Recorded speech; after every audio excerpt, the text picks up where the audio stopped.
ഇന്ദ്രൻസും മീനാക്ഷി അനൂപും പ്രധാന കഥാപാത്രങ്ങളെ അവതരിപ്പിക്കുന്ന ഏറ്റവും പുതിയ മലയാള സിനിമയായിട്ടുള്ള പ്രൈവറ്റിന്റെ പല സ്ഥലത്തും central board of film certification sensor ചെയ്യുക എന്ന അധിക ജോലി ചെയ്തിട്ടുണ്ട്.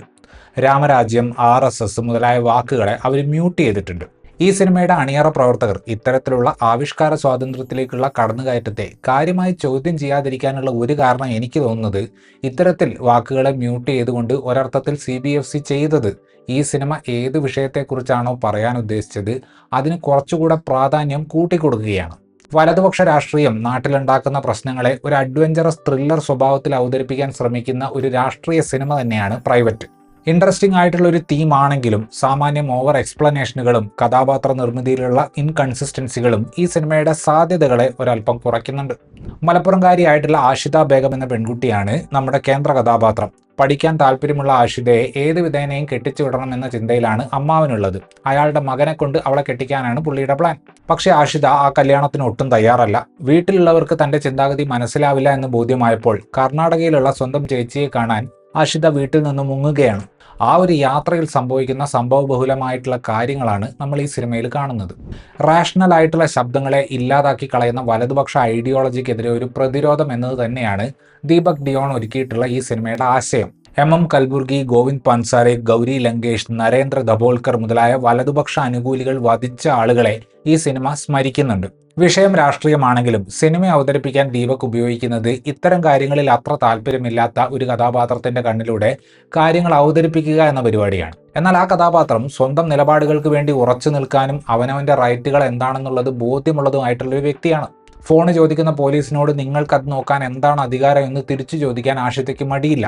ഒരു വ്യക്തിയെ രൂപപ്പെടുത്തി എടുക്കുന്നതിലുള്ള ഒരു പ്രധാന അധ്യായത്തെ പ്രേക്ഷകന് കാണിച്ചു തരിക എന്നതാണ് ഈ സിനിമയുടെ ഉദ്ദേശം. പക്ഷേ ആ യാത്രയുടെ സ്റ്റേജിങ് സ്വല്പം അണ്ണീവനാണ്.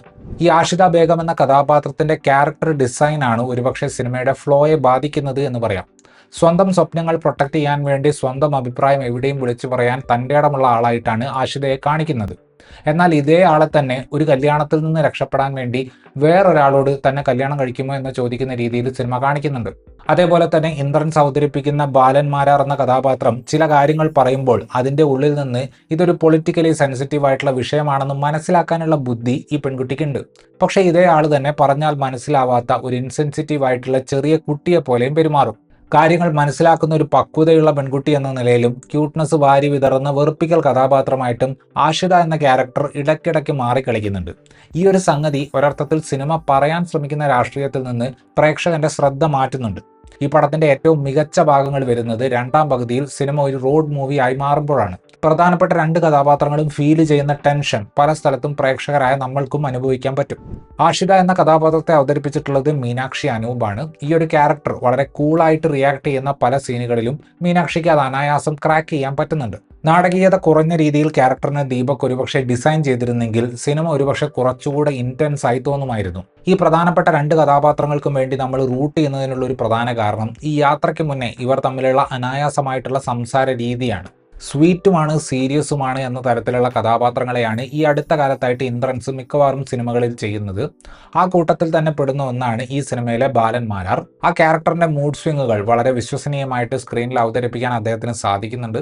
ഇവരെ രണ്ടുപേരെ കൂടാതെ സിനിമയിലുള്ള ഏക പരിചിത മുഖം അന്നു ആന്റണിയുടേതാണ്. എപ്പോഴും ടെൻഷൻ അടിച്ച് നടക്കുന്ന കമലയെ തരക്കേടില്ലാതെ തന്നെ സ്ക്രീനിൽ അന്നു അവതരിപ്പിക്കുന്നുണ്ട്. ചുറ്റിലും നടക്കുന്ന കാര്യങ്ങളെക്കുറിച്ച് ഒരു രാഷ്ട്രീയ അവബോധം വേണ്ടതിൻ്റെ ആവശ്യകതയെക്കുറിച്ച് ഒരു ത്രില്ലർ റോഡ് മൂവിയുടെ ഫോർമാറ്റിൽ കാര്യങ്ങൾ അവതരിപ്പിക്കുന്നത് ഓൺ പേപ്പർ വളരെ ഇൻട്രസ്റ്റിംഗ് ആയിട്ടുള്ള ഒരു ആശയമാണ്. ഈ സിനിമയിൽ നോക്കുകയാണെങ്കിൽ രാഷ്ട്രീയപരമായി ബോധ്യമുള്ള ഒരു പഴയ തലമുറയും രാഷ്ട്രീയ ബോധം ഫോം ചെയ്തുകൊണ്ടിരിക്കുന്ന പുതിയ തലമുറയും ചേർന്ന് രാഷ്ട്രീയമായി പ്രതികരിച്ച ഇതിൻ്റെ നടുവിലുള്ള തലമുറയുടെ ശബ്ദത്തെ കൂടുതൽ പേരിലേക്ക് എത്തിക്കാൻ ശ്രമിക്കുന്നു എന്നൊരു ആംഗിൾ കൂടെ നമുക്ക് കാണാൻ സാധിക്കും. ഡയലോഗുകളിലൂടെ കാര്യങ്ങൾ അമിതമായിട്ട് എക്സ്പ്ലെയിൻ ചെയ്ത് പറയുന്ന പരിപാടിയിൽ നിന്ന് ഈ സിനിമയുടെ എഴുത്തും മേക്കിങ്ങും മാറി സഞ്ചരിച്ചിരുന്നെങ്കിൽ ഒരുപക്ഷെ കുറച്ചുകൂടെ ഇമ്പാക്റ്റ് ഉണ്ടാകുന്ന സിനിമയായി പ്രൈവറ്റ് മാറുമായിരുന്നു. പടം അവസാനിക്കുന്ന സ്ഥലത്ത് ബാലൻ മാരാർ എന്ന വ്യക്തി തന്നെ ഒരുപാട് ഇൻഫ്ലുവൻസ് ചെയ്തു എന്ന് ആഷിതയുടെ വോയിസ് ഓവറിലൂടെ നമ്മളെ കേൾപ്പിക്കേണ്ട യാതൊരു ആവശ്യവുമില്ലായിരുന്നു. ഇത്തരം കാര്യങ്ങൾ മിനിമലായിട്ട് ദീപക് ഡിയോൺ നിലനിർത്തിയിരുന്നെങ്കിൽ ഒരുപക്ഷെ പാസീവായിട്ട് സിനിമയിൽ പറഞ്ഞു വെച്ചിട്ടുള്ള പല കാര്യങ്ങൾക്ക് പോലും കുറച്ചുകൂടെ ഡെപ്ത് ലഭിക്കുമായിരുന്നു. ഇത്രയുമായിരുന്നു ഈ സിനിമയെക്കുറിച്ചുള്ള എൻ്റെ റിവ്യൂ. വീഡിയോ ഇഷ്ടപ്പെട്ടാൽ ലൈക്ക് ചെയ്യുമെന്നും കൂടുതൽ വീഡിയോകൾക്ക് വേണ്ടി ചാനൽ സബ്സ്ക്രൈബ് ചെയ്യുമെന്നും പ്രതീക്ഷിക്കുന്നു. താങ്ക്